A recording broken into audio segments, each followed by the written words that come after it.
आऊज़ु बिल्लाहि मिनश शैतानिर रजीम बिस्मिल्लाहिर रहमानिर रहीम। अस्सलामु अलैकुम नाज़रीन हज़रात, आप देख रहे हैं ज़ोया लाइफ हेल्थ केयर।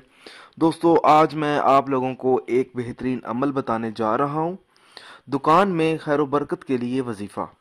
दोस्तों, इस अमल की इजाज़त आम है। अमल बताने से पहले मेरी आप लोगों से गुजारिश है दोस्तों, इस अमल को आप लोगों ने जायज़ मकसद के लिए इस्तेमाल करना है, नाजायज़ मकसद के लिए हरगिज़ इस्तेमाल नहीं करना, वरना कोई फ़ायदा नहीं होगा।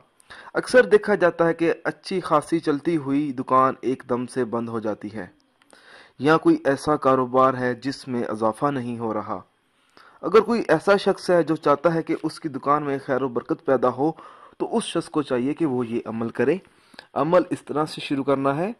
हर रोज़ दुकान खोलने के बाद बावजू हालत में अव्वल 11 मरतबा दुरूद पाक पढ़े, फिर 2 बार सूरत रहमान का विर्द करें, इसके बाद फिर 11 मरतबा दुरूद पाक पढ़े और दुकान के चारों कोनों में फूंक मारे। इंशाअल्लाह ताला दुकान में खैर व बरकत पैदा हो जाएगी। दोस्तों, ये अमल आप लोगों ने सच्चे दिल से शुरू करना है और इस अमल को तब तक जारी रखना है जब तक आपको कामयाबी हासिल ना हो। दोस्तों, अगर आपको हमारी ये वीडियो पसंद आई है तो इसको लाइक कीजिए और शेयर कीजिए। साथ ही मेरे channel Zoya life health care को सब्सक्राइब भी कीजिए। जज़ाकल्लाह।